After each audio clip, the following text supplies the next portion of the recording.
Welcome to Spending the War Without You, the 6th Norton Lecture. We're here in the studio of Isabella d'Este in Mantua. And she was a composer and a diplomat, and when Mantua was under siege, she took control of the military. Now, she knew history, she invented dances, she was a musician, she knew Virgil by heart, and she was known as the First Lady of the Renaissance. Now, she had 2 private apartments in her palace where she met friends and made music, and Isabella had what the writer Castiglione called sprezzatura. It's a kind of nonchalance, a very studied carelessness. She made everything look easy, almost like a little too easy. Here's a sketch of her made by Leonardo. Isabella really admired the Roman princess Julia, daughter of the Emperor Titus, and she invented caps that looked like her hair, which really took off in the 16th century fashion world. This is her crest, a design that looks like Yves Saint Laurent might have been channeling some sprezzatura. Her motto was "No hope, no fear," which sounds like a very stark instruction from a Zen master. Now, in spite of all this sprezzatura and elegance, Isabella must have had to use a lot of diplomacy and tact, since her husband's mistress was her famous sister-in-law Lucrezia Borgia, all complicated by intrigue and murder and Machiavellian court politics. Now, Lucrezia wrote beautiful love letters to various people, which must have always been just sort of floating around the palace. But it was Isabella's musical symbol that was her most radical invention, Impresa di tempi e pausi. And it was an emblem up here on the ceiling with a clef, and it refers to beats and bars and duration in music, but it's really a depiction of time and silence. And it means the harmonies of silence. And strangely, it looks a lot like the silences pictured in this John Cage score for Fontana Mix. Now, it's hard to draw silence, but it's in these silences, which are as musical as the notes themselves, that we're going to set the 6th and final lecture, which is called Birds. And the many subtitles include the future, the sky, animals, women's voices, beauty, metamorphosis, and angels.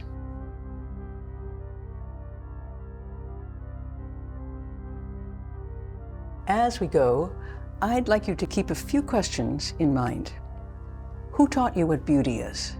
What is silence? What frames do you make for these categories, and how do you make them? Do male birds do most of the singing? What should we do about the end of the world? Are birds really free? Is everything beautiful? Can birds see stars? Who wrote the Book of Love? How bad can it get? What did you come here for? What do you want? Okay, hope you got all that.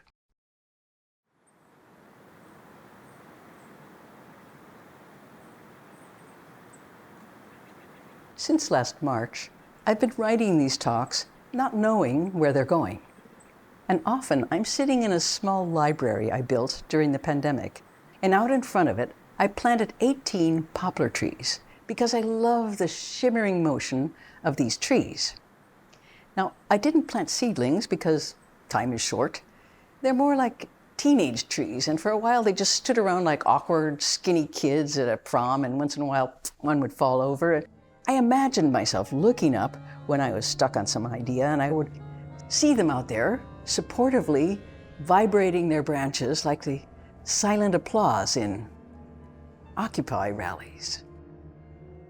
But I want to pick up with a phrase from the end of the last talk, the astronaut Michael Collins' description of stars minus the twinkling. In other words, stars seen outside our own atmosphere. And it reminded me of this second verse of Twinkle, Twinkle, Little Star, which seems to be about the deep and cosmic future. When the blazing sun is gone, when there's nothing to shine upon, twinkle, twinkle, little star, how I wonder what you are.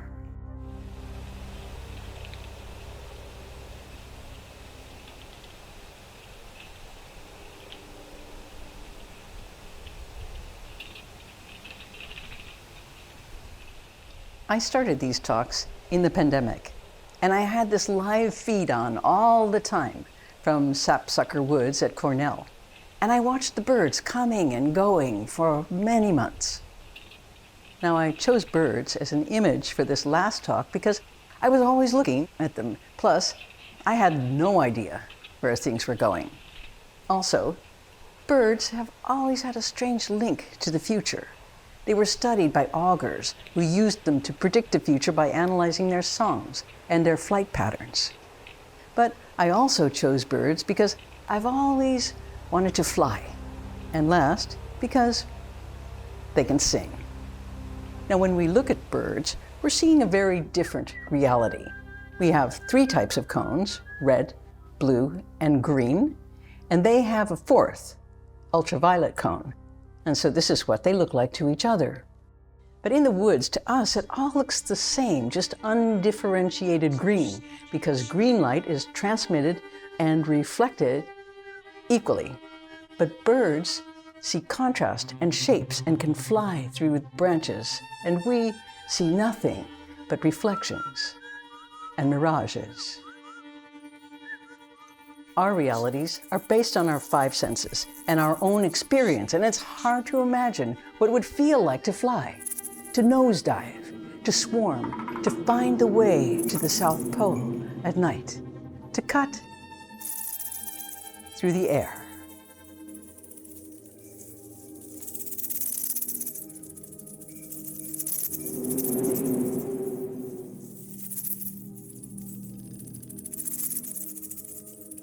So this is the way I might look to a bird, give or take some frequencies, and there are so many ways to look at things, and for them to look back at you. So, for example, here's a short poem about birds and looking from Matthew in the Bible, a verse that has always troubled me. So up here it says, look at the birds. They don't work. They don't reap or sow or gather, but birds do work. It's the opposite. They work nonstop. Second, it says here, your Father will take care of them no matter what. They don't need to earn it.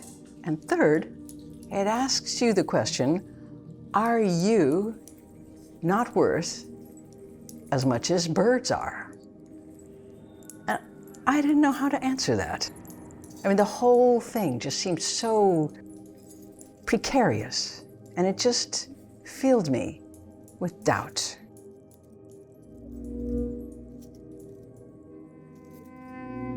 I chose the image of the boundless sky because it's outside of time. Now, as a child, I was a kind of natural sky worshiper, since I knew I had come from there and I would be going back. Now, I grew up in the Midwest, where there's 360 degrees of sky, a place flooded with light. Now, speaking of the sky, I made a film about the sky and stories, and it was called Heart of a Dog. And there's a short story in it about the time I took my dog Lolabelle to California to spend some time with her in a cabin in the mountains. Now, she was a terrier, and her job was to protect borders, and she took security issues very seriously. But she was a city dog and had never seen a raptor. So on our walks, there were always hawks circling around way up in the sky, and then one morning, the hawks swooped down right on top of her with their claws wide open, and they just hanging there for a few seconds before deciding that she was just a little too big to grab by the neck. And I'll never forget Lolabelle's expression as she looked up at the hawks. And first, it was the staggering realization that she was prey and that these birds had come to kill her. And second was a whole new thought. It was the realization that they could come from the air. I mean, I never thought of that. Whole 180 more degrees that I'm now responsible for. It's not just the stuff down here, the dirt, the paths, the roots, the trees, but all this too, the entire sky. And the rest of the time we were in the mountains. She just kept looking over her shoulder and trotting along with her head in the air, her eyes scanning the thin sky, like there's something wrong with the air. And I thought, where have I seen this look before? And then I realized it was the same look on the faces of my neighbors in New York in the days right after 9/11, when they suddenly realized, first, that they could come from the air, and second, that it would be this way from now on. And we had passed through a door, and we would never be going back.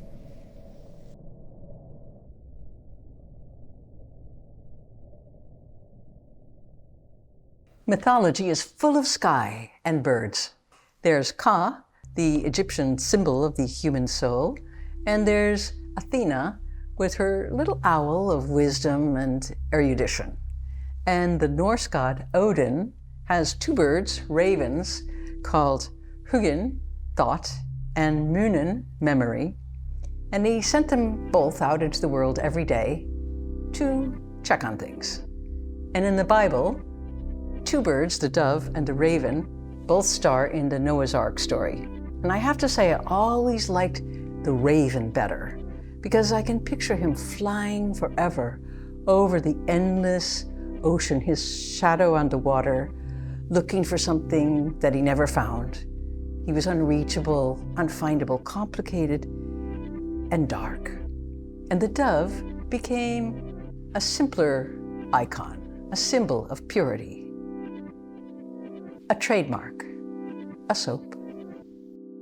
I made a parrot, a canoe, and a big raven the size of a small Volkswagen for a show at the Hirshhorn Museum called The Weather.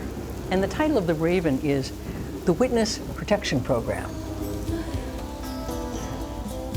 Strange angels singing just for me, old story haunting me.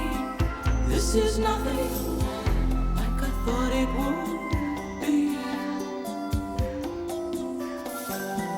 Well, I was So here I am on the rooftop of Il Duomo, the cathedral in Milan, where more than 3,000 statues are standing all over the place.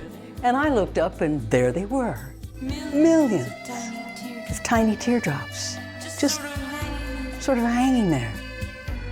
And I didn't know whether to laugh or cry. And I said to myself, what next? Big sky. You know, I've always loved angels. Half bird, half person. The word angel means messenger in Greek. And recently, my friend Jacqueline Burkhardt told me about a Greek angel I'd never heard of named Kairos. And he's the angel of opportunity, the angel of the right moment, the right millisecond to shoot the arrow, to hit the bullseye. So if you're looking for a new angel, this is a very good one for this moment.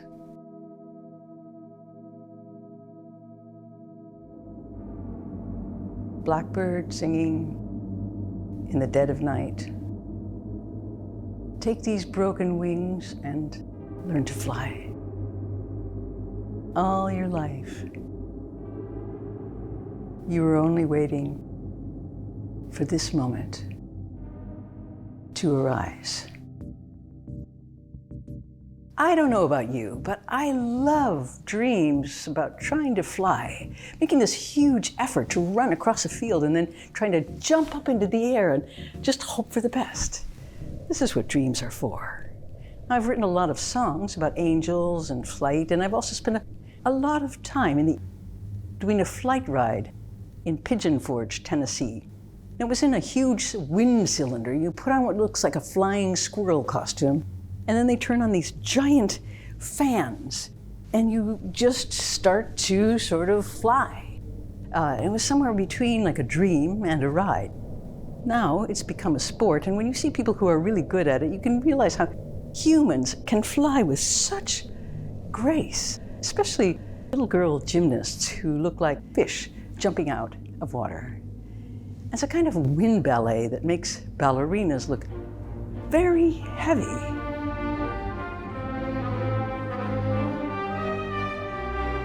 Especially when you can't ignore what's actually holding them up.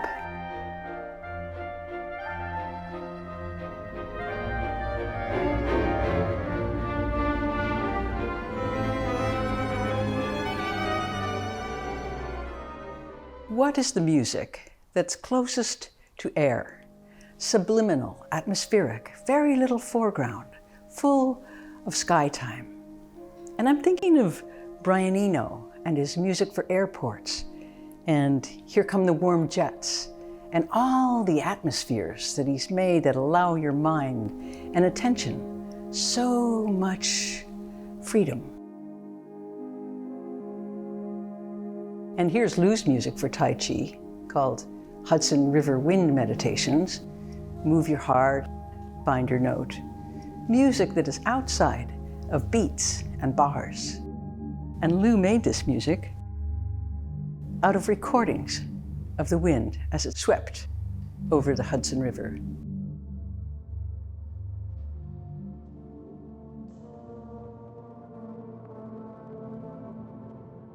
And then there's William Basinski's Disintegration Loops, which I listen to when I'm driving along at 1 mile per hour in the middle of the night, looking up at the branches of the phantasmagoric trees. Now, this music has a lot to do with mantras and meditation and wind and the breath and Tai Chi, using repetitive sounds that take you out of the everyday, that steady your mind and sharpen your senses. The sound of one world meeting another, the sound of attention and of the present. Like a blank page, with just a few words on it.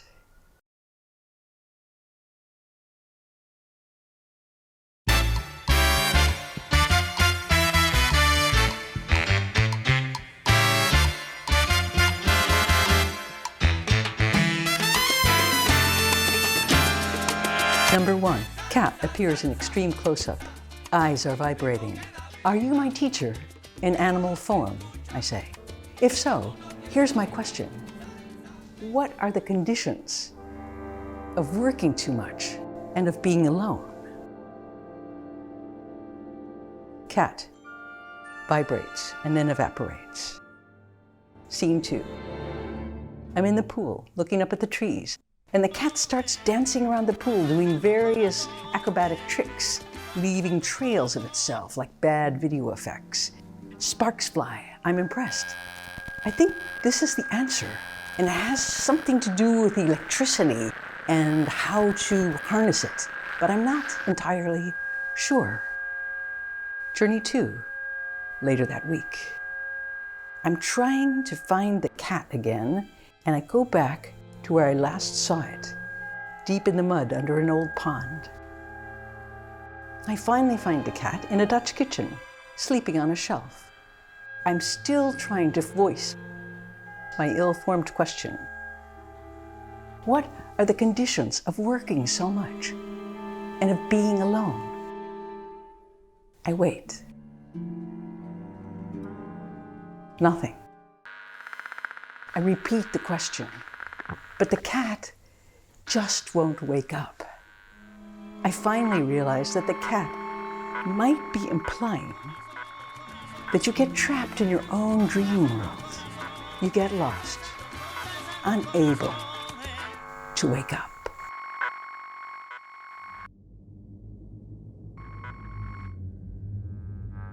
You know, so many stories about the future are swirling around now. There's so much talk about getting back to normal and speculating when that will be, whatever it is. A lot of people are also deeply involved in the climate countdown and see the future as the end of the world. In some of these stories, technology comes to the rescue. In others, the earth heats up, or it burns down, or it drowns. But trying to tell the story of the end of the world is as difficult as telling the story of the beginning. There's so many versions of creation. In some of these stories, the universe arises out of chaos for no reason. In others, it's all part of a plan. Some say there was something wicked and evil hidden inside right from the beginning, a fatal flaw that destroyed everything. Like in this painting by Poussin, where shepherds are reading a tombstone that says, "Et in Arcadia ego, I too am in paradise," meaning, of course, there is no escaping death.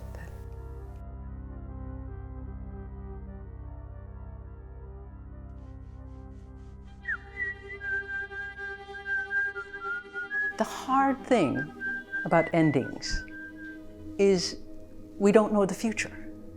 We can't see ahead. But not knowing is our condition. We're always looking, losing things, lost. It's like when you lose something, you say, it's always in the last place you look, as if you'll keep looking for it after you find it. But we're also the first humans who face the possibility, some say the probability, of our own extinction. And we're the first humans who are trying to find the words for this. But here's the thing about stories. A story is usually something you tell to somebody else. And if you're telling the story to nobody, is it still a story? And this is our awesome job. We are the first humans to try to do this, to tell a story to nobody. Content. Forever. Make it mandatory. Content. You don't have to pay people to participate. These days, stories are our weather.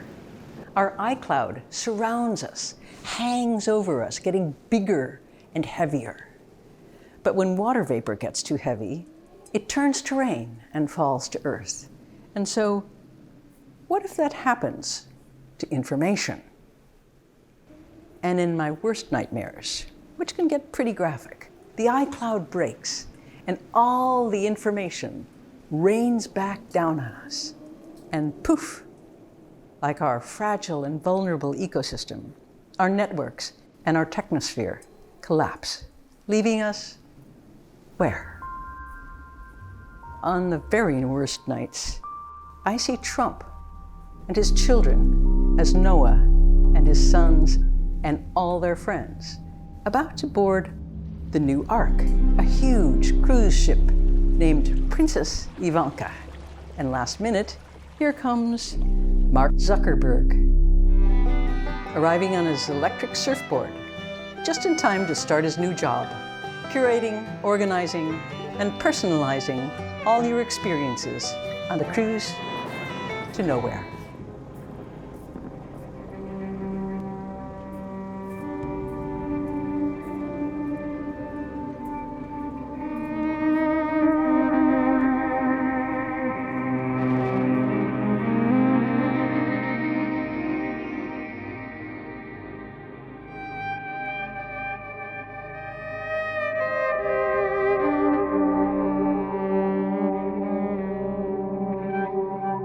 There's a story in an ancient play about birds called The Birds. And it's a short story from before the world began, from a time when there was no earth. no land. Only air and birds everywhere. Birds making huge patterns in the air.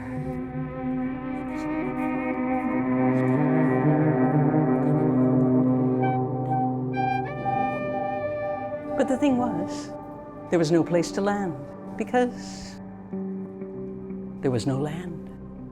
So they just circled around and around.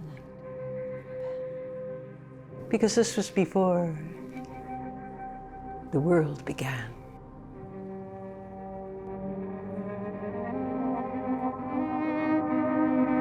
And the sound was deafening.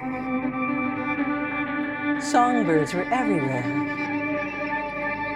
Billions and billions and billions of birds. And one of these birds was a lark. And one day, her father died. And this was a really big problem because what should they do with the body? This was a big question, and it was a new question. There was no place to put the body because there was no earth.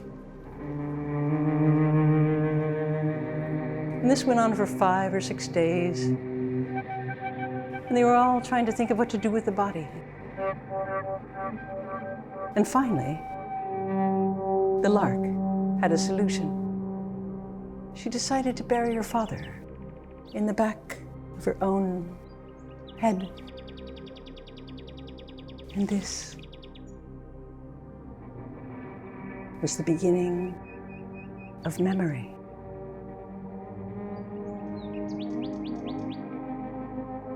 Because before this, no one could remember a thing. They were just constantly flying in circles. Constantly flying in huge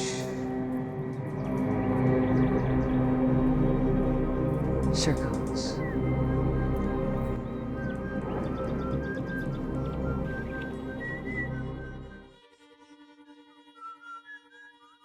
Now, extinction sounds sort of grand and inevitable, but the sixth mass extinction isn't due to asteroids or volcanoes, but to human action. 3 billion birds have disappeared in the last few decades, a third of all of them, and I keep calculating and recalculating the countdown to the day when there are no birds at all.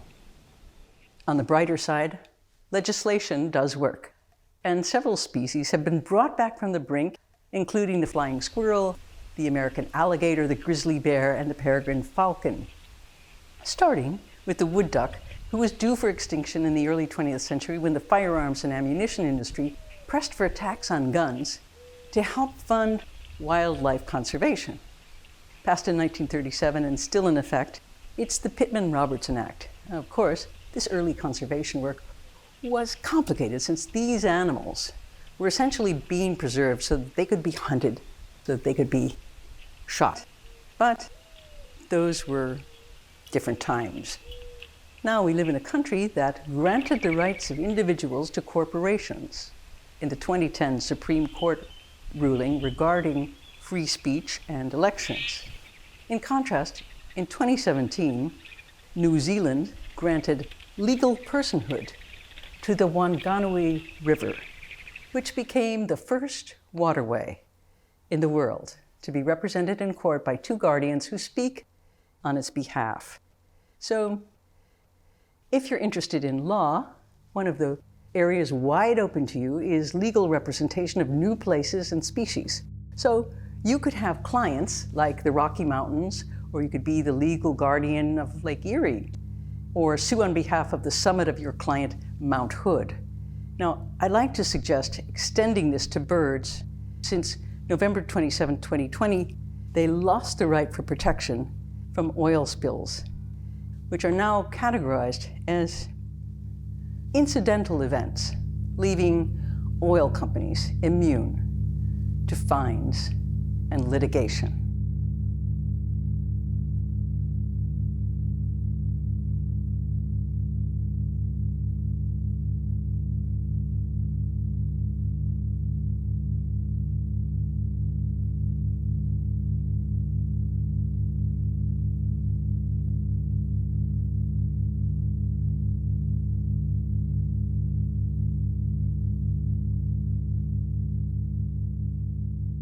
I just want to mention 3 authors who wrote books about birds.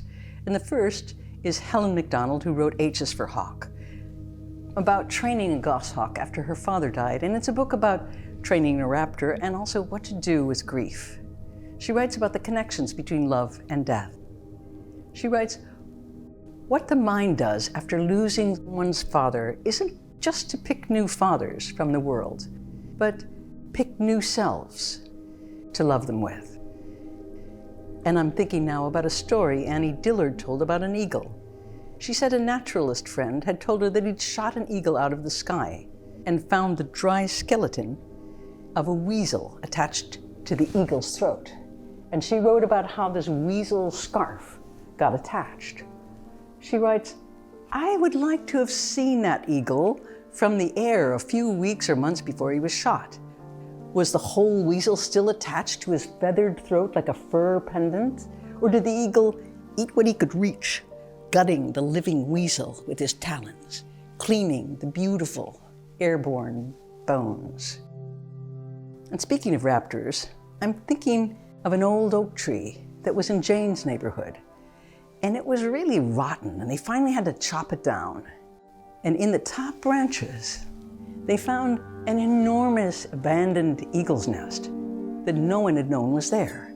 And in the nest were dozens of dog collars.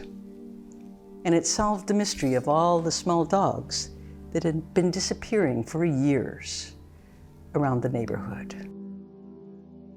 Another book I really love is also about a bird of prey called A Most Remarkable Creature by Jonathan Mybrook. And it puts this bird into the world in a huge and vivid map. And here's the first paragraph. It's the turning of the world that spins the winds around Antarctica.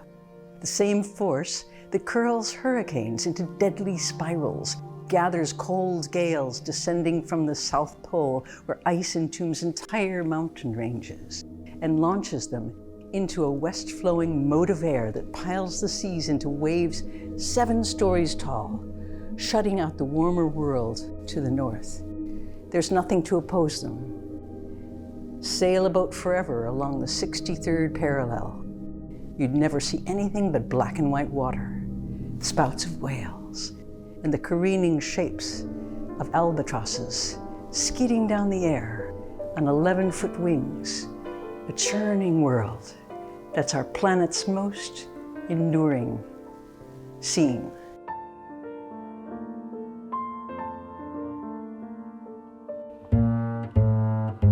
I came so far for beauty.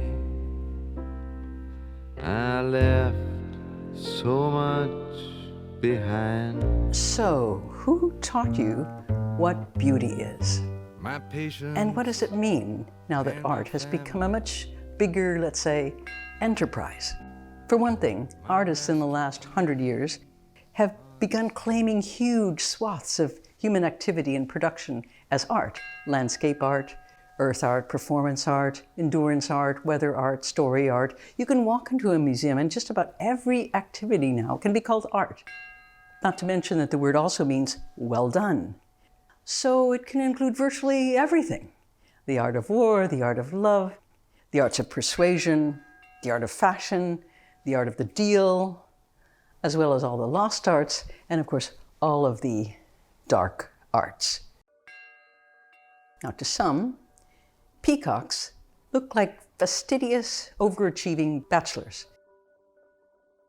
But in the world of birds, beauty has been a controversial topic ever since Darwin said, "The peacock's tail makes me sick." What does he mean by that?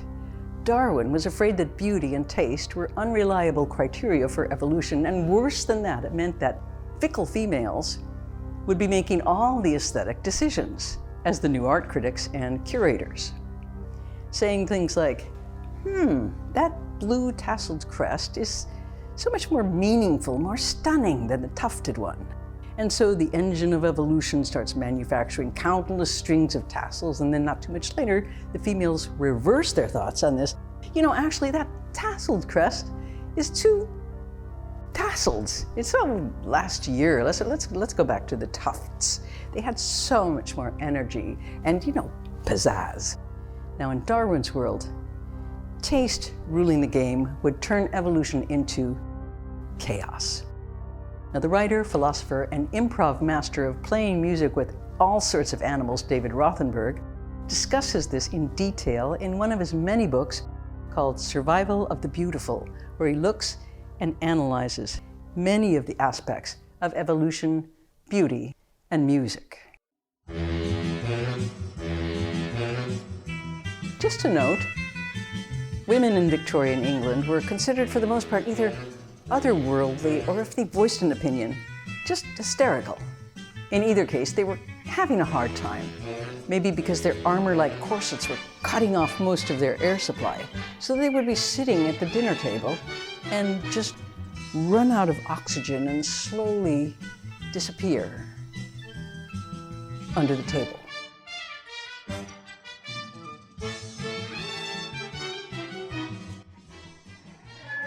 And in the early 1970s, as more women became ornithologists, some interesting things began to happen. They began to look in different places for answers to questions about plumage and birdsong, and found that, in fact, it's really in Darwin's territory, the northern climates, that singing is mostly done by males. In the tropics, both sexes sing. Women also found that in the distant past, female birdsong was the norm and is still present in 64% of songbirds. The women also noted that a number of new skills had been developed by females, like being able to assess food shortages and court males accordingly, as well as leaving their nests before their eggs hatched to look for mates to ensure food supplies. Behaviors that have been overlooked by male ornithologists. And the female ornithologists came up with another name for these developments. They called them social selection rather than sexual selection.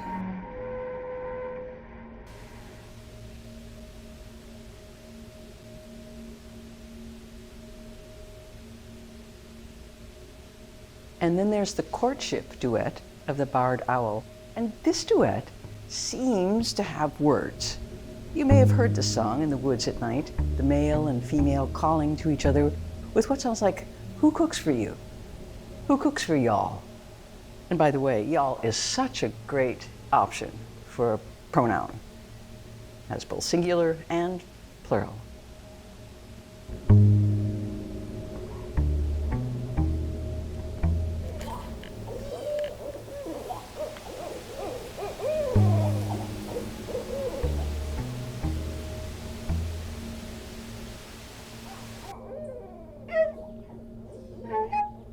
I'm thinking of an evening when I was on tour in Portugal, and we were playing outside on top of a hill, and I was singing with this little band. In the middle of a song, I heard a brand new part, and I thought, wow, Peter is such a great musician. He's always inventing these very cool new parts and just slides them into live shows. And then I looked over at Peter, but his hands didn't match the rhythm of what I was hearing. It was something completely different. And then the song ended and Peter stopped playing, but this beautiful little melody was still going on, and I realized it was coming from a tree right next to the stage, just beyond where they'd hung these colored lights. And it was an owl, a tiny owl. And we were singing a duet, and I thought, I can die right now, because life does not get better than this. And we sang a little longer. And there was a whole audience of humans out there in the dark.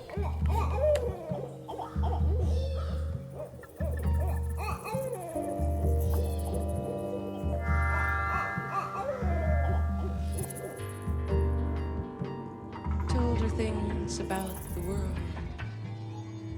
He told her about the time there was a big typhoon on the island. When you tell stories, it's really important to keep in mind who's telling them. Now, in this story, the woman is telling the story of a love triangle in the Garden of Eden. And she's trying to tell it from 3 different points of view. Sometimes the hand is a snake, a talking cobra. Sometimes the left hand is the man, sometimes the right hand is a woman. Anyway, there's a lot of he said, she said. who says kind of things in the story. And in this story, she's really bored with the man. And she's kind of slowly being seduced by the snake because he is a really great storyteller. Now, every story is a kind of puppet show, controlled by the puppeteer.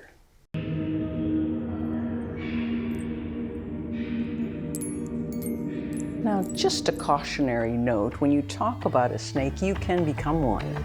Also, never sleep with your pet snake, because there will be one night when it will straighten out its body next to you in bed, and it's not stretching. It's measuring you and deciding whether you will fit lengthwise when it swallows you. Meanwhile, let's take a moment to listen to the lyrebird do a few imitations with David Attenborough hiding in the background. He also incorporates other sounds that he hears in the forest. That was a camera shutter.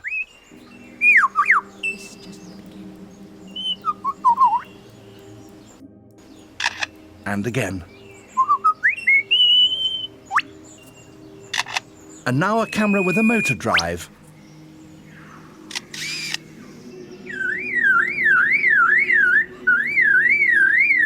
And that's a car alarm.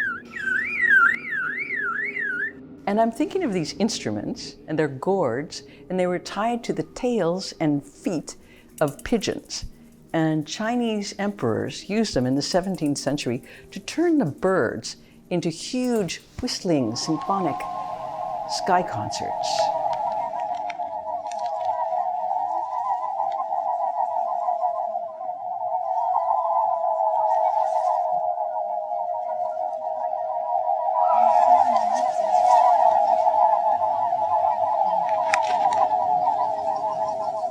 And of course, there are countless musicians who've learned melodies from birds and transcribed them.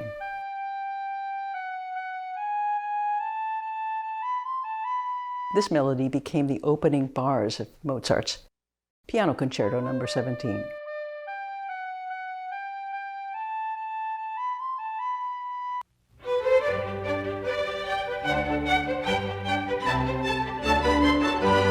You know, I've done a lot of concerts for dogs, and I've described these concerts a lot. So today, I'm just going to show you a few pictures. Now, usually, at the end of these shows, there are a few minutes when all the animals are encouraged to bark and howl full force for like 5 minutes, like hundreds of dogs. And it's just one of those sounds you just, you kind of live to hear.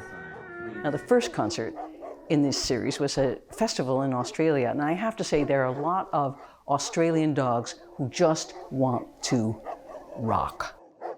But my favorite were the droolers, the ones in the front row, they're just like, looking up, and they didn't know why they were there, but who knows why you go to a concert anyway? Maybe your friend takes you, maybe you got the record, and you just want to check out, the live show.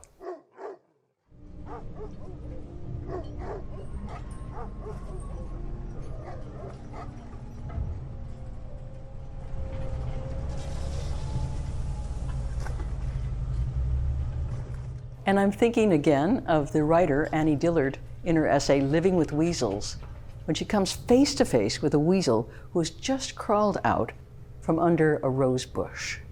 Weasel. I'd never seen one wild before. He was 10 inches long. He would have made a good arrowhead. The weasel was stunned into silence, and so was she.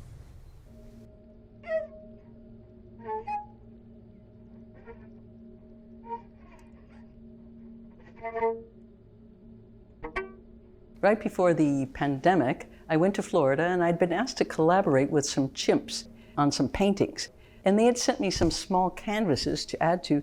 And really, to be honest, they looked done already. And I wasn't sure really what to add. My favorites were the ones that were surrounded by bite marks.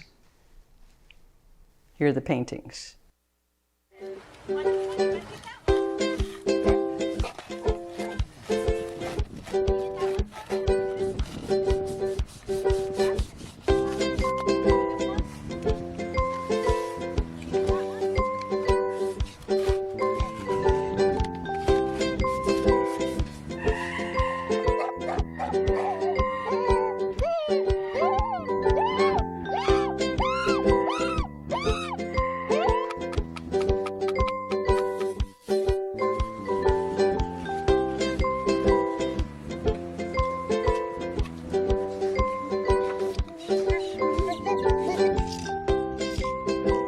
The sanctuary is called Save the Chimps, and it's in Fort Pierce, Florida, on 150 acres with islands. Now, chimps aren't really swimmers. They just sink immediately, so the islands kept them safe. And the chimps were mostly rescues from labs originally from the Air Force, and most had spent their lives in cages, so they were usually in pretty bad shape when they arrived. And they were gradually put out on these islands, where somehow, with no experience of groups or families or relationships, they began to just create their own. You be the mom, I'll be the 4-year-old kid. Let's be a gang, or the two of us can be 2 old guys hanging out together. And when I was there for the first time, I heard an amazing rhythmic, polyphonic kind of pounding.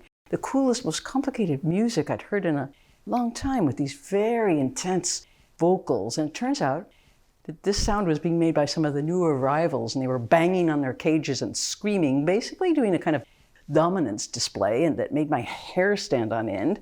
So I said, can I come and play music with them or record with them? And they said, sure.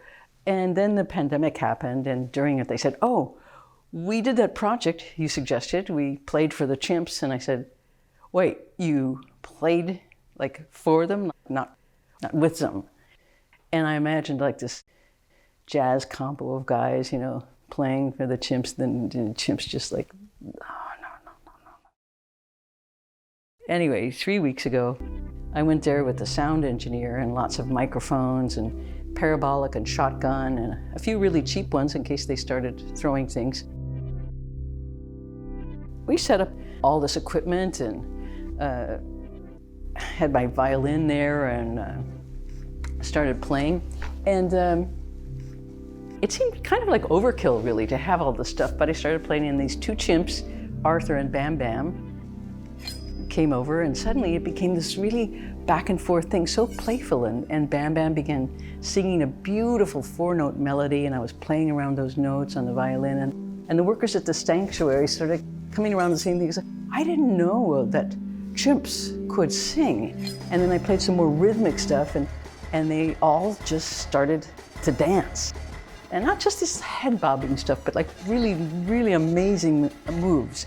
Now, after playing with them for one day, I decided they needed some instruments. So I went to a music store in West Palm. Now, Saturday morning in West Palm Beach is a scene. The store was filled with lots of guys testing guitars, you know, working out the West Palm sound, and check out this wah, man, this feedback just kills. And I'm there shopping for instruments for chimps. It was that kind of Saturday morning. And I picked a few instruments, but they turned out they weren't allowed to use sticks because they could poke each other's eyes out. Make no mistake, chimps are strong. They can rip your arm off or twist your hand off if they want to.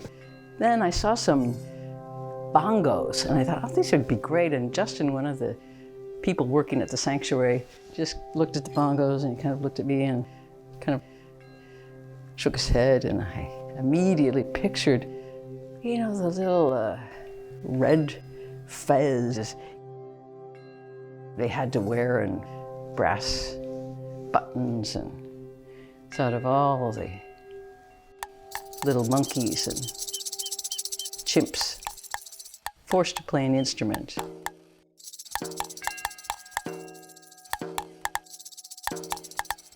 And I just put the bongos back on the shelf. Now, I spent 2 days playing there, and, you know, playing music with mostly Arthur and Bam Bam. And you know, when you play with people, you say so many things, tentative things, confident things. And you do so many things. You tiptoe, you strut, you start to fall, and sometimes you fly. And that's what happened with them. And I still don't know really what to do with this feeling, because when they looked at me, they told me so many things, and it seemed so utterly clear and so unbearable. And at the same time, I know I don't really understand them at all.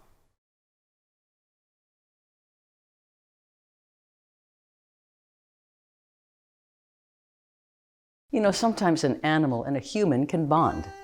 Here's a donkey who's reacting to the little girl who raised him, and he hasn't seen her in 2 years.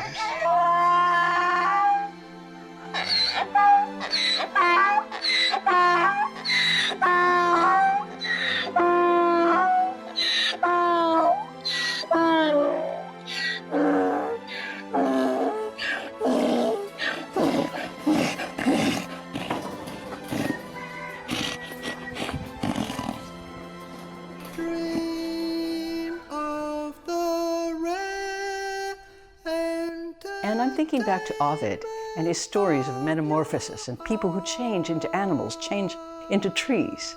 And in this story, Apollo was chasing the wood nymph Daphne, and she panicked and she prayed for rescue, and then magically she turned into a laurel tree.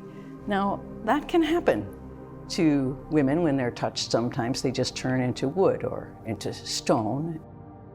For Apollo, it was a shock. You know, he's running after a beautiful girl and suddenly he's embracing a tree.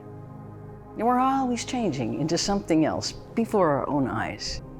And pagan fables like this were very popular in Renaissance Florence as wooden bas-reliefs, completing the cycle of change.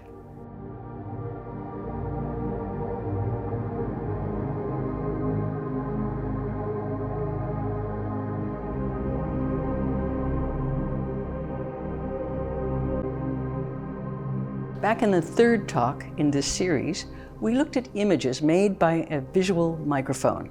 Now, this microphone could record minute movements of things that could then be translated into sound. Light waves became sound waves. So through these algorithms, we could listen to long gone moments, lost conversations, every sound the world had ever made.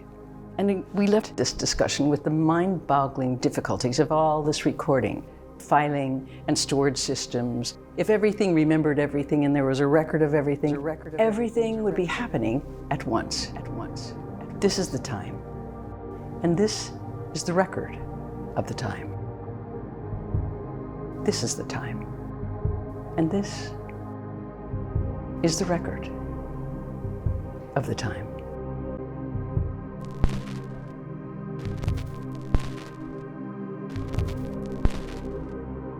This is sometimes called poetry, the saving of things, the keeping of things, remembering them. Now, there are moments like this that got recorded against all odds, as if it's done by paparazzi. A man is running alongside the carriage of King George, and he seems to be begging.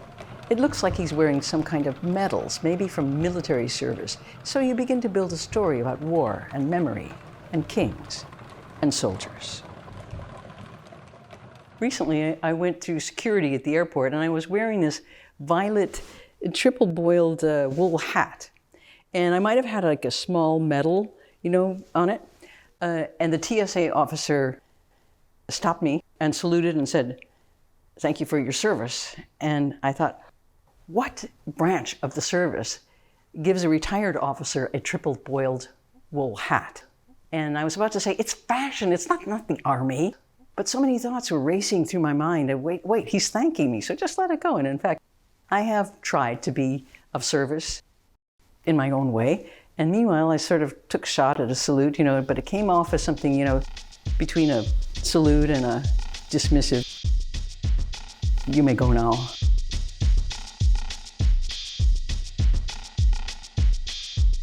Some pictures just have too many things in them. Like these dogs that I shot in Greenland, there are too many stories going on. It's like a Bruegel painting, no foreground, no story. And here's another one that does have a foreground, and instantly the animals become subjects. It becomes a story called Too Many Dogs.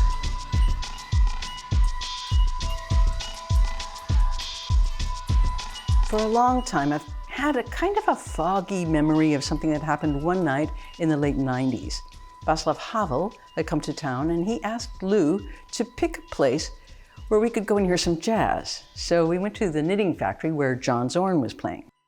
Now Havel came with his new wife, Dagmar, And he also invited Madeleine Albright, who brought some of her entourage. So we all sat in the balcony of the club, but Madeleine Albright approached this kind of like a cocktail party with some entertainment happening somewhere, and so she sat talking with her group. Now, Lou and Václav and I were getting more and more anxious. You know, this was a jazz club, and it wasn't cool to have conversations while musicians were playing. And we could see that Zorn was getting more and more frustrated with the noise, and he kept looking up at the balcony and stopping for a few seconds and glaring, and he finally put his horn down and he yelled, "Shut the fuck up!" And no one had ever suggested that to Madeleine, but sadly, it didn't seem to make that much difference. After a short lull, she began talking again, but perhaps thinking about how rude that man in the band had been. And then, a few weeks ago, Michael Dorf, who ran the club, gave me a photograph of that exact moment. And you know, sometimes you think you might have gotten it all wrong. And sometimes, there it all is. Madeleine Albright, Václav Havel, his wife Dagmar, Lou, and me.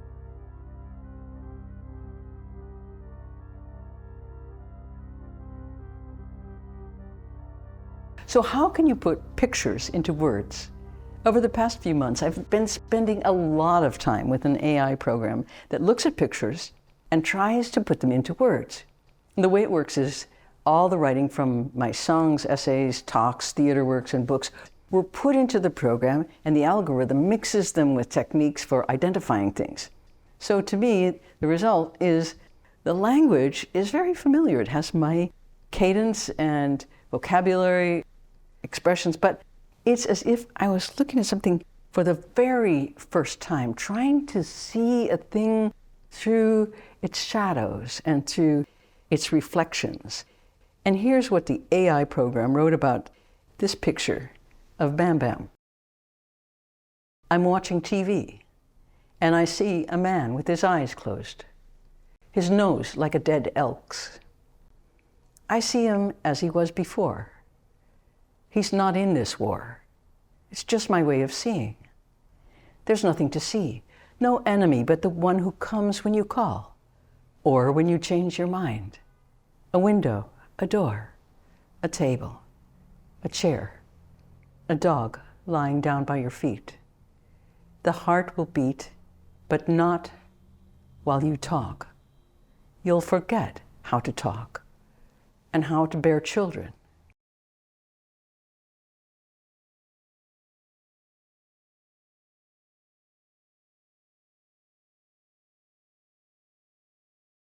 And then at the bottom of the heap of language, there's your subconscious, and it's always trying to communicate. But the problem is it can't use words because it doesn't know any words. So it shows you things, sometimes tries to act them out. It sneaks up behind you. See this blue? What does this remind you of?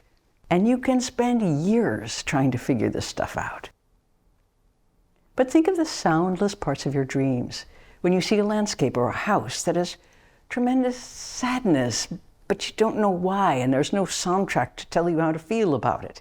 It's an image with no language attached to it. Now, the official version of these Norton talks will be on paper in a book, although they were delivered like this in spoken language. And so the book, being entirely silent, will be a very different version. Now, some say written language was influenced by animal tracks, prints that told you which way the animal was going, how fast it was traveling, what species it was, if you knew how to read them. But the thing about tracks is they're so dry, so silent. And when I see a deer print, it's long after the moment when the hoof sank into the mud and made a sound when it was pulled out, a sound that's only an echo here on the page. A scarred up pond of scraping skates, a mixture of noise and preconceptions.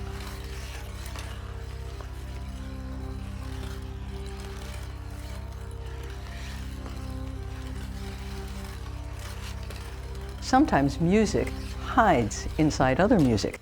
For example, there are many hidden masterpieces in operas and orchestra works. And if you're in an orchestra rehearsing in sections, you get to hear some of the pieces that can get lost in the fabric of the larger orchestra work. Now, the second violin part in Debussy's La Mer is a good example. Unlike the first violins who carry the melodies, the second violins here are making these very beautiful rolling waves of sound, like an Eliane Radigue composition. Now, in 1996, I was the guest director of a festival in London called Meltdown, and I decided to try to feature this piece. And one of the nights was called Night of 100 Violins, and we got 100 players of all degrees of skill, and they all played this second violin piece. And the section started with 20 bars of rest, and the conductor said, "What should I do about that?" And I said, "Just stand there at the beginning and count them all out."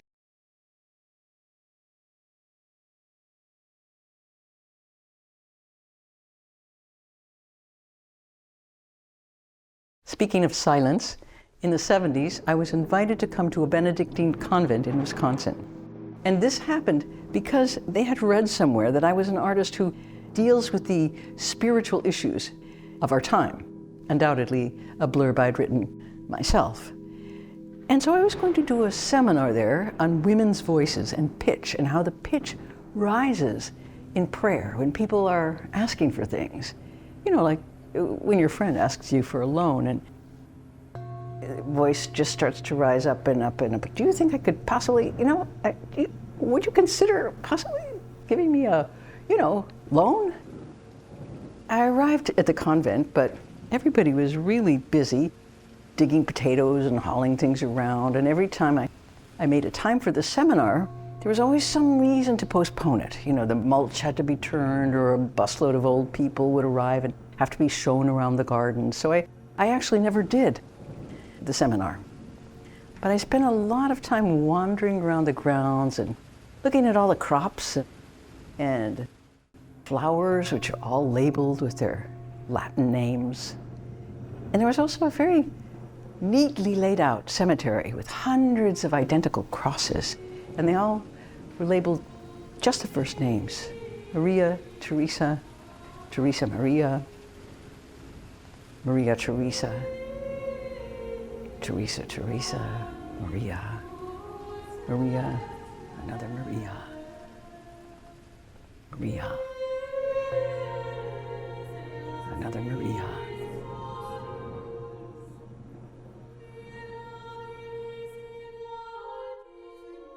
The only sadder cemetery I'd seen was in Switzerland, and I was dragged there by a Hermann Hesse fanatic, a very sincere Swede who had never recovered from reading Siddhartha.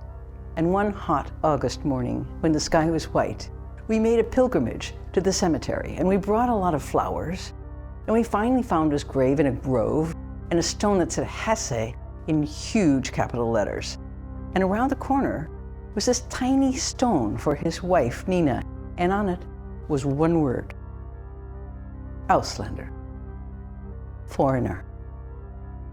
And this made me so sad and so mad that I was sorry I'd brought the flowers. So I left them anyway, along with a mean note: "Even though you're not my favorite writer, by a long shot, I leave these flowers on your resting spot."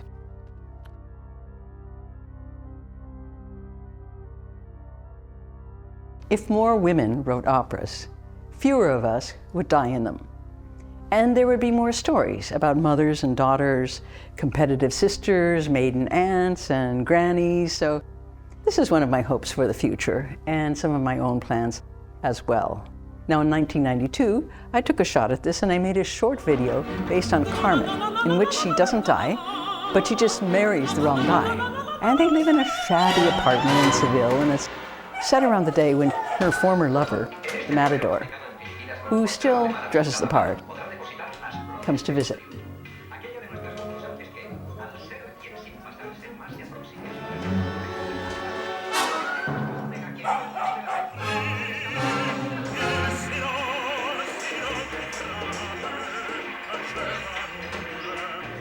But back to the Benedictines. There's Hildegard von Bingen. the abbess, writer, poet, and composer who lived in 12th century Germany. And she had numerous prophetic and mystical visions and was supposedly a miracle worker. Best known for her spiritual concept of viriditas, or greenness. Now, before 1979, there was almost no mention of her music, and it's only gradually, as women composers are getting recognition, that her work is being heard, reappearing along with some of the amazing medieval and Renaissance European instruments that were designed for women to play, since they weren't allowed to play trumpets. So instead they played something called a tromba marina, or nun's fiddle. Now the body and neck are in the shape of a truncated cone, and it had a single string that you could use for harmonics, so you can just play it like.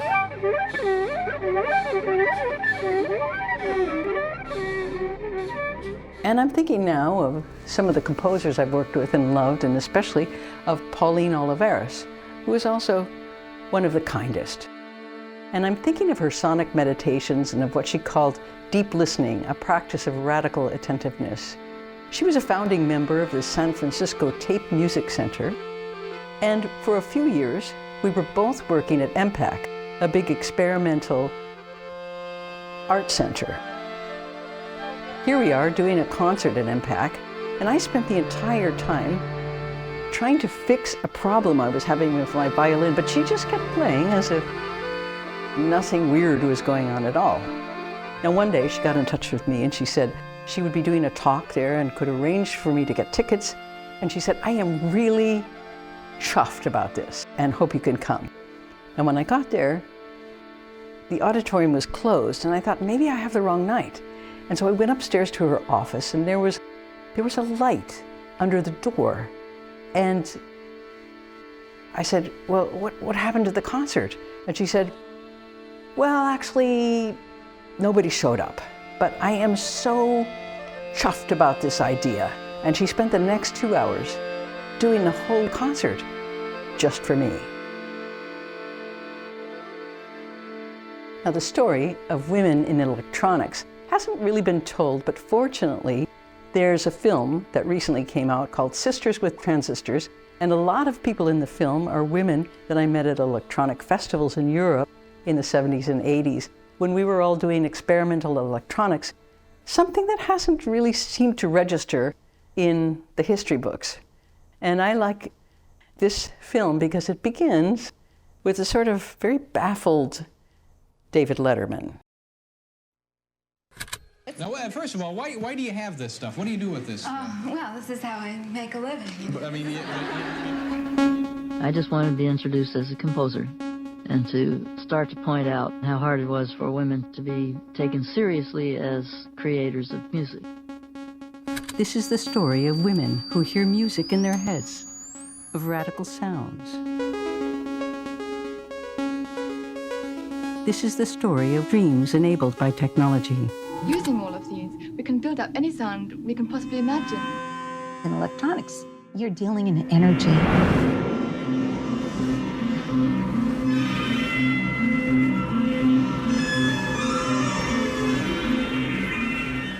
Technology is a tremendous liberator.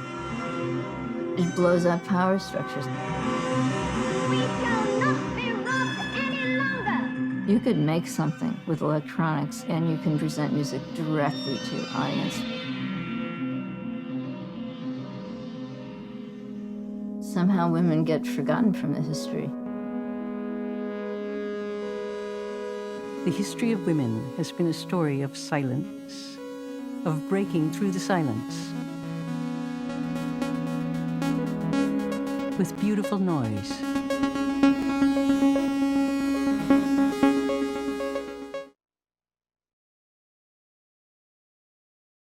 Yoko Ono is one of the most transcendental people I've ever met. She added her own take to the stream of Zen imagery and thought that shaped so much of the work of the avant-garde of that time.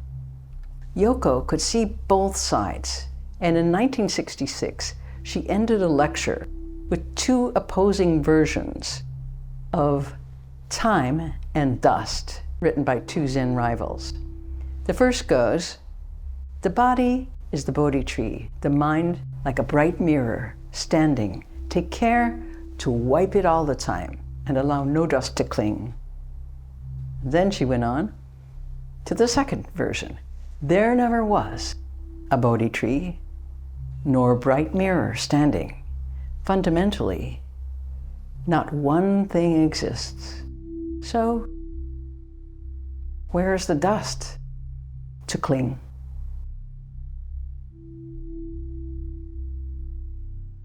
When my husband Lou died, Yoko sent me some emails about how to live with the new form your partner has taken.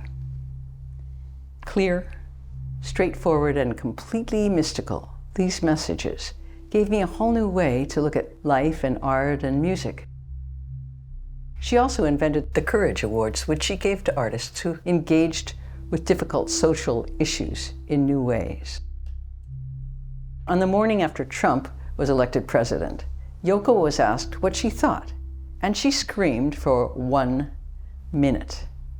Then for 3 years after that, whenever I could, I did a public scream in her honor. And I'd like to try the first Zoom version of the scream, which will highlight why and how Zoom works so differently from real life. And I'm going to ask you to join me, and also Yoko, for 10 seconds. And in preparing for this scream, I want you to channel, I don't know, whatever you want. Disappearing species, the Rittenhouse verdict, plastic in the ocean, every time someone has ever abandoned you, how messed up your own life has been. So get ready, and on the count of 3, we're going to go. 1, 2, 3.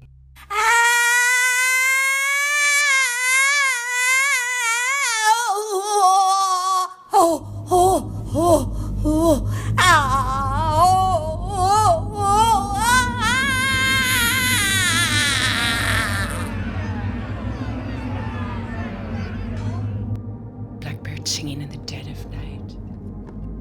Take these sunken eyes and learn to see all your life.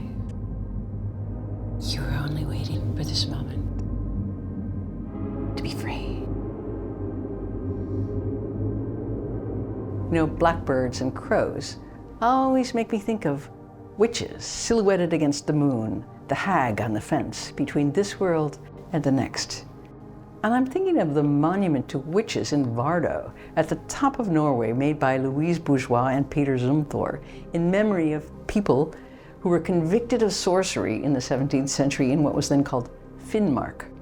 And they were put to death by fire. And mostly they were people who were somewhat different or just didn't really conform to the religious ideas of the moment. Now, Louise Bourgeois' installation consists of a metal chair with flames shooting up out of it. 7 huge mirrors multiply the fire. And when the witches were burned, it was nothing like an art installation.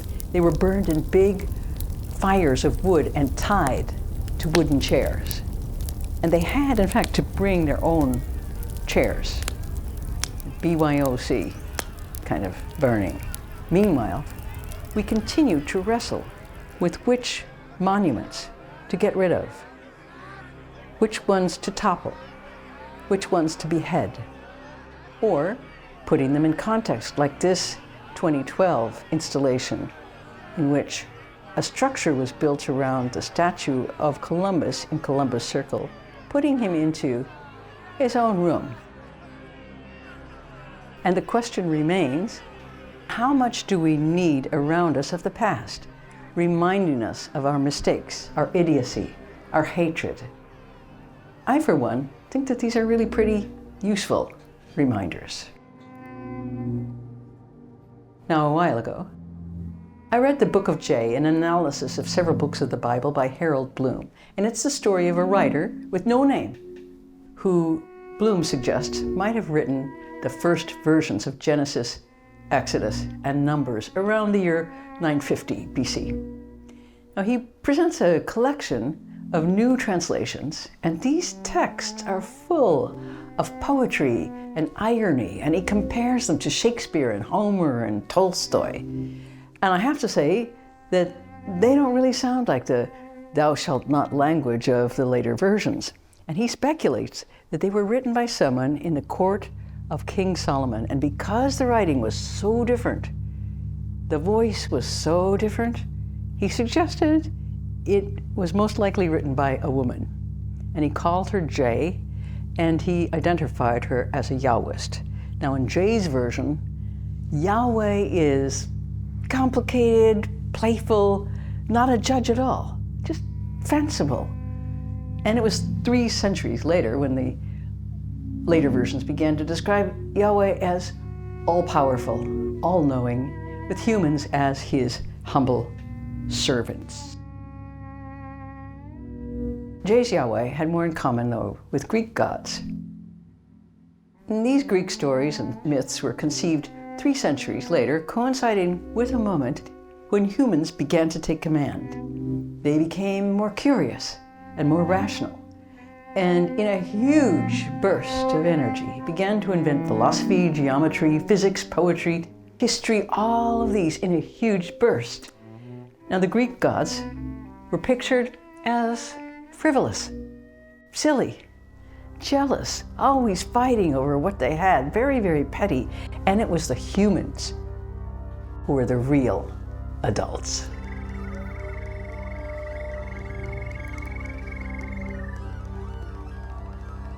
You know, lately, I've been thinking about the play, The Birds, by Aristophanes. And for those of you who may not have read the play, here's a rough summary. The story starts out with 2 poets, and they're trudging along a dusty road, and they're leaving Athens, and they're complaining about the poetry scene, and they're saying, people in the poetry scene are so fake. They're all so academic. It's just not like the old days, you know, they're so shallow now. There's no real pizzazz. And they're walking along and dissing everyone like this, and they walk further and further out into the countryside, and then some birds start flying over and dive bombing them once in a while, and the poets are sort of swatting them away, and suddenly one of the poets gets an idea, and he says, wait a second, I have a really good idea for you birds. So he calls all the birds together for a meeting, and they start arriving from all over the world, and it's like a giant meeting that doves and sparrows and a bunch of parrots and hawks and robins and starlings arrive in their complicated swarming patterns, and even a few penguins make it up from the south. And he says, listen, birds, I mean you, stop for a second. It's kind of breathless the way you are when you think you have something very insightful to say. And he says, I have this great idea, and it is an economic opportunity for all of you. And he's kind of starting to shout now because the birds are all squawking and cheeping, and he can't really get their attention because they just can't focus because, you know, because they're birds. So he tries again. May I have your attention? Listen up, you birds. Just settle down for a second, and I have this great idea. It's an economic opportunity for all of you, and here it is. Okay, so let me ask you one big question. When humans make their sacrifices to the gods and the smoke rises up through the air, it is coming through where? And the birds are hesitating now. This is kind of a lot of questions. The poet answers his own question. The smoke comes through your territory, and may I ask, do you charge anything for this? The answer is no, and you are missing an economic opportunity. So here's what you need to do. You need to build a wall between heaven and earth, and you need to charge money for going from one place to the other. You need to set up a place where you can charge them like a lot of money. And one of the birds finally says, yes, but building a wall is work. And he pauses, getting his thoughts together. And you know, we're birds, and so we don't work. You're familiar with that expression, right? Free as birds, right? Anyway, the play has a surprise ending, but I won't give it away for those of you who haven't read it or who have read it and just don't remember it at the moment. And now, of course, you have to read it to see what happens when they finally build the wall between the earth and the sky.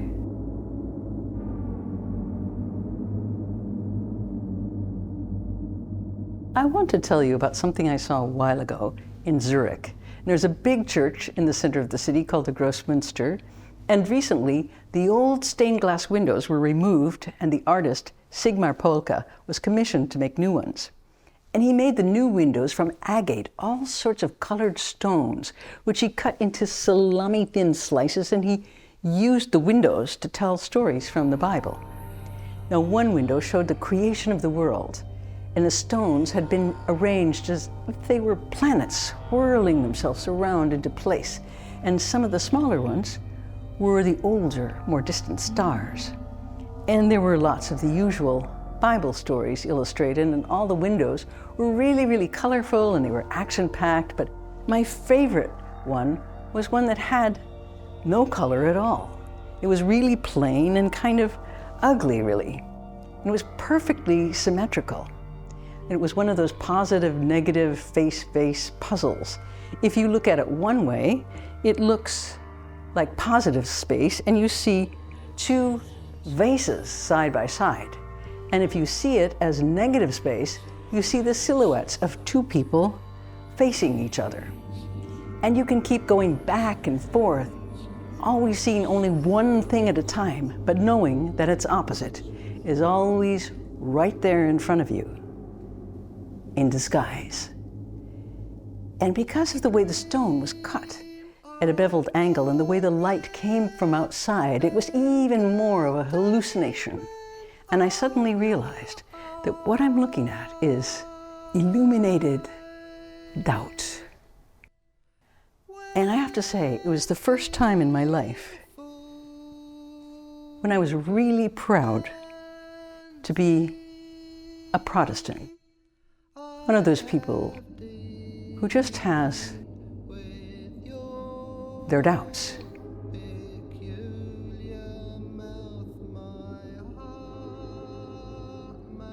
So we're back in Isabella's studio, and we're about to wrap things up, but I just want to mention that there's another emblem across the room from her symbol of silence. And this emblem appears on the opposite wall, and it's 27. Now, 27 is the Platonic symbol of the geometric proportions on which the world is built, the so-called soul of the world. And it represents the universe of sounds based on the ratios and intervals for musical systems. And it's here that the mysticism of sound and harmonic order is placed in opposition to chaos. And again, this looks a little bit like this John Cage score.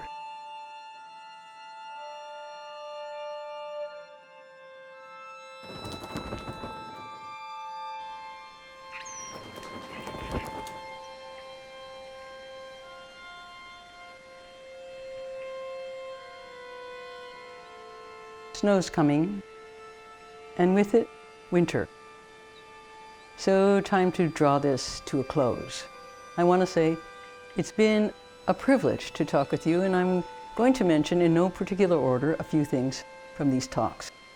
First, it's not easy to see things in the twilight. Second, there is no self. Never use the word wizard. Time does not exist, and since there is no time, you can't run out of it, so you don't have to worry about this. Don't sleep with a snake. And practical tip, if you're an artist, here's a quick way to figure out what to do. It has to be two of these three things: fun, interesting, or lucrative. It can't just be one.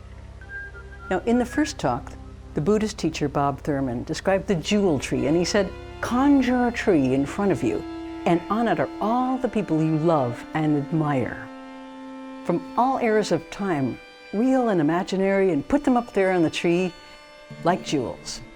They are all on your side, and remember, they are all there explicitly to help you. And learn how to use this tree. Next, happiness is a choice. Train your mind not to long for it. Doubt and grief are your friends. If you're stuck, do your worst work. Thanks to Sol LeWitt for this advice. Mingyur Rinpoche said, try to practice how to feel sad without actually being sad. Make that distinction. I mean, there are lots of sad things in the world, and if you pretend they're not there, you're an idiot. But most important of all, do not become sad yourself. Now, just a few more questions to keep in mind. Does everything have a dream version of itself? Do roads? Do rivers? What war is this? What time is it? What are days for? To wake us up, to put between the endless nights. What are nights for? To fall through time into another world. And finally, let me assure you that the reason we're all here is not to suffer and work.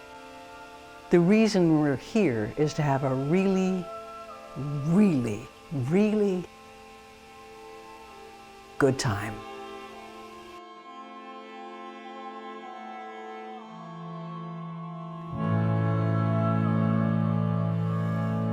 Jag går i tusen tankar. Jag älskar den jag ej kan få. Så vitt i världen vankar och städse sörja må. Så mången sorg på hjärtat bär. För dig min vän så kär.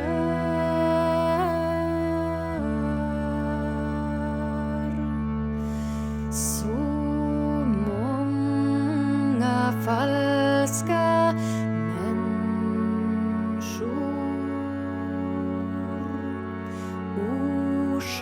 Orsaken därtill är.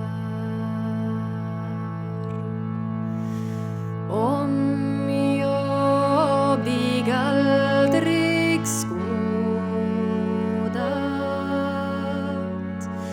ditt ansikte, ditt öga blått, så har jag aldrig kommit på ställen där du gått. Då hade jag varit lycklig och fri från sorg och kval.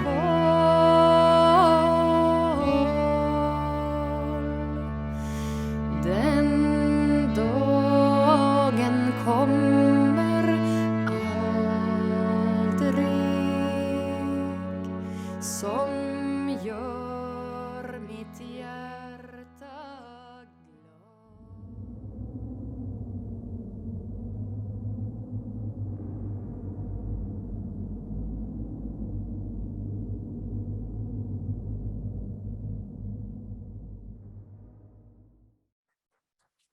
That was so wonderful. That was really phenomenal.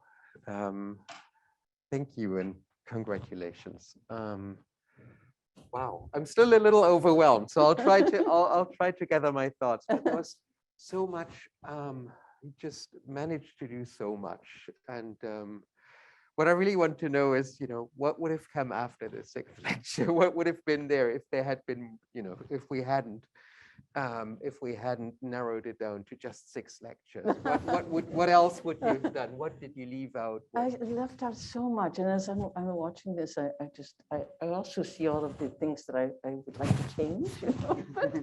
but it's been a great experience trying to put things into these forms, and also I realized that they're not exactly what they say they are. You know, their titles don't have so much to do with what they're actually about. But I know that we have, I get to have a conversation with these people here, and I'm so happy that this is so exciting for me, because usually after these, they're the last 5. Jason and Jim and I just look at each other and go, well, here we are in this little green screen studio that I built, and we have a kind of really lousy little green room set up with, you know, old tea bags and, you know, things you find in green rooms, 3-year-old boxes of crackers, and we would just have those, and that would be it. So it's wonderful to be here with a group. And we have a group of students who have a few questions, and you know, I would love to talk much more, but you're not here to hear me, but for the students to ask questions. And we have, let's see how much time we have. We'll start with Albert Zhang. If you could just briefly introduce yourself before you, Hi, Lori. Hi. Hi. Thank you so much. I'm Albert. I'm a senior here. I study art, film, and visual studies, computer science. My question is, you know, you mentioned you collaborated with chipmunks and apes. Joshua mentioned you worked with like artificial intelligence and natural language algorithms. My question is, collaborating with chipmunks feel similar to collaborating with people? And does that feel similar to collaborating with a natural language algorithm? And does that feel similar to, you know, just working with something like a violin? Are these like similar headspaces for you or distinctly different? It's a great question.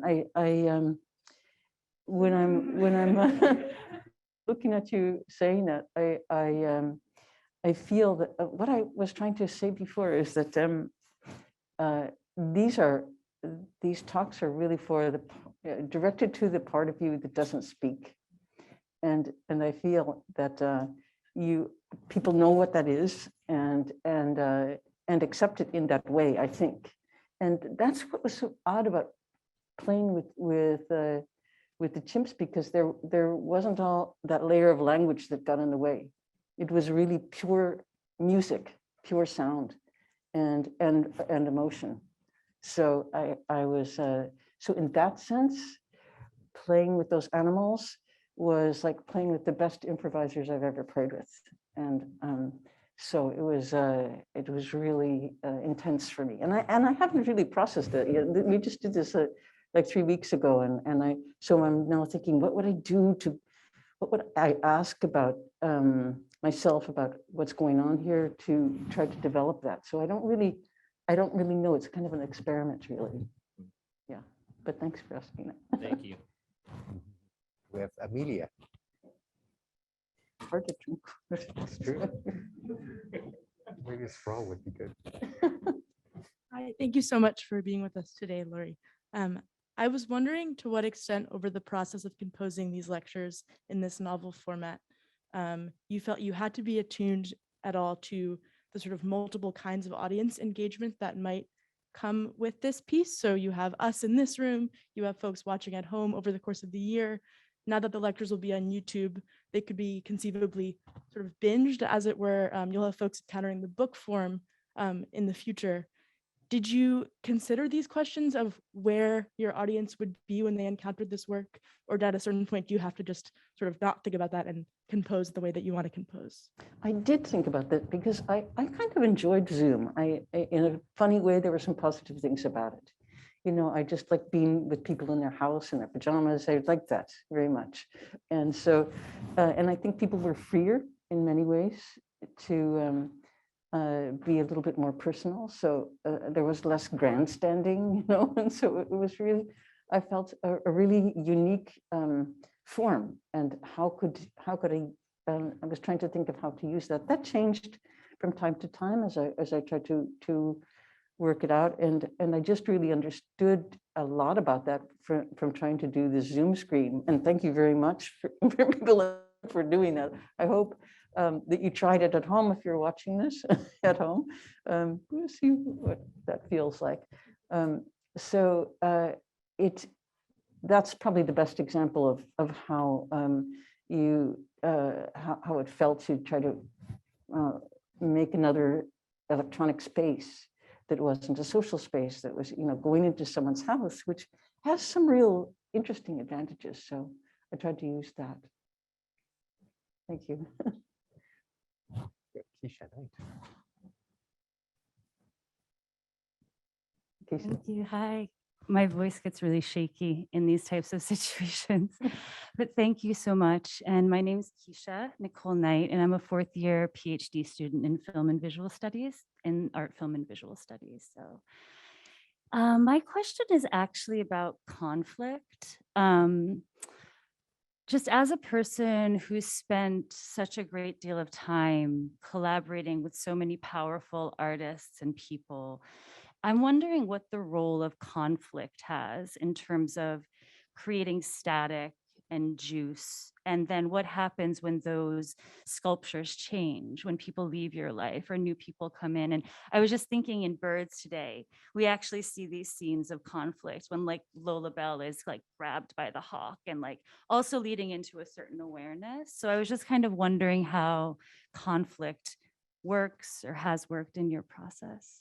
I think in many ways, I mean, one of the reasons I love duets is that, especially, and duets / arguments / all sorts of things, just to get the energy of, you really think that? No, I don't. It's got some real dynamics, as opposed to, here I am again, and then I dreamed this last night, and so somebody who's going to come up and push you a little bit, and I enjoy that very much. And one of the reasons I used the image of war in this is because many of these things feature conflict. I mean, and a lot of them, a lot of the conflict is what happens with yourself as well, when you're trying to like balance a couple of really opposing things and see how you can do that. I think, for me, the most interesting works of art seem to never quite resolve that. They have conflict at the center, and they don't resolve it in some nice way. They are able to just do that, hold them both. It's really interesting. I like that. So that energy, I think, is always compelling to me. And it has to do with life choices too, right? Like how you're not just in the sphere of work, but how you're kind of organizing your interactions with people, right? And yourself and your own psychic space. Yeah, I think so. Yeah, I do, because I like having maybe not conflict exactly, although it can lead to that, but to have a situation where there's a lot of back and forth. That's a really nice energetic system to work in. Thank you. Yeah, thank you. That makes this treasure.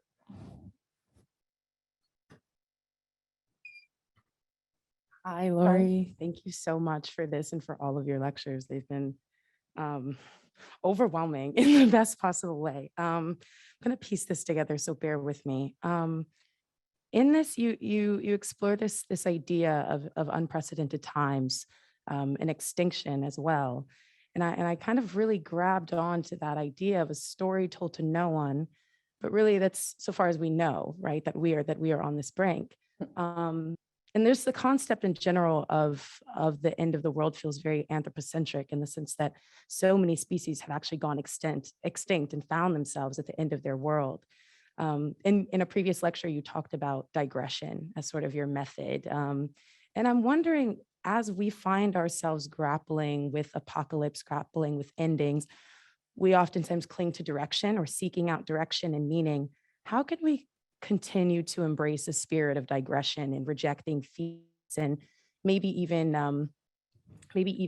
teachings or teachers What are your thoughts on that? Yeah, I think it's tempting to get on that train of like it's going over a cliff. I think it's really important to resist that as well, to see it, but also kind of go. It's almost like, you know, when you have a thought that is kind of depressing to you, and you know what will happen if you start jumping on that train. You know where that train goes. You know how you'll feel when you get there. Don't get on the train, you know. And I think especially with this overwhelming feeling of like zooming towards the end, it's important to have. That's why with this idea of doubt is if I could retitle this, I would call it illuminated doubt or something like that. Or it might have to do more. It turned out to have a lot more to do with women's voices than birds in the end, which I'm, as I was framing it, I just began to think more and more of how much that tradition has influenced me, and that I hope to be able to express it. That's why this film, Sisters with Transistors, is a right-on film.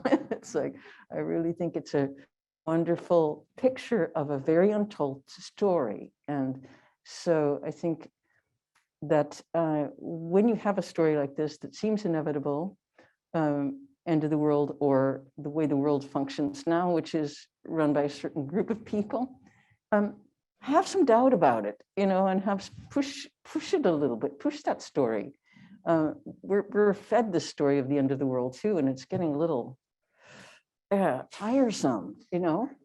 There are many ways this can go, you know, that we don't know. That's why I'm, you know, calling this the future is sort of ridiculous.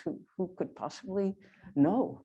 So I just guess that I'm trying to say that stories are structures, and that one, the end of the world, has a certain structure. So poke at it and see what it really means, you know, where its weak spots are, you know, because otherwise you just get hypnotized into like walking over the cliff. That's not what we're going to do, you know. So thank you. Thank you. And we have time for one more, Paul.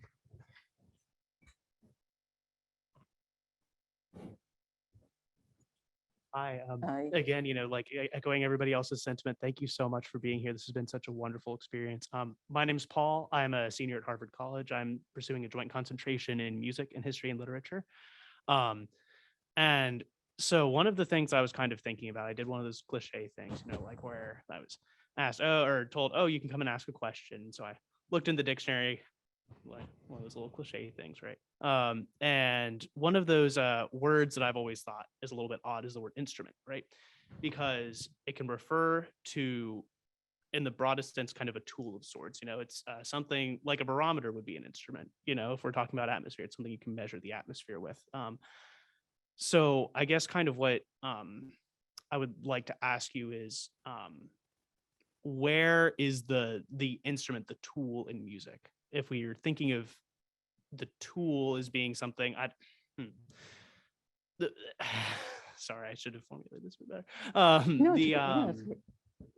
The kind of the tool music, because it's more, I think that there's a very kind of, you know, subtle kind of, you know, tension there, you know, like a tool as opposed to like an expressive device. A tool is almost something that I'd think of like a craftsperson. Well, and that may even be a way to think about it, is like, where's the craft in music, or as opposed to the art in music, and kind of things in those veins. Yeah, I think it's sometimes I feel like the tool, you know, if you're playing something, you know, it goes back and forth so much. Also, your tools teach you things, you know, and whenever I often when I'm getting to just a bad place and just very confused or something, I just stop and look around at the tools and go, what's that gonna, what can that tool teach me?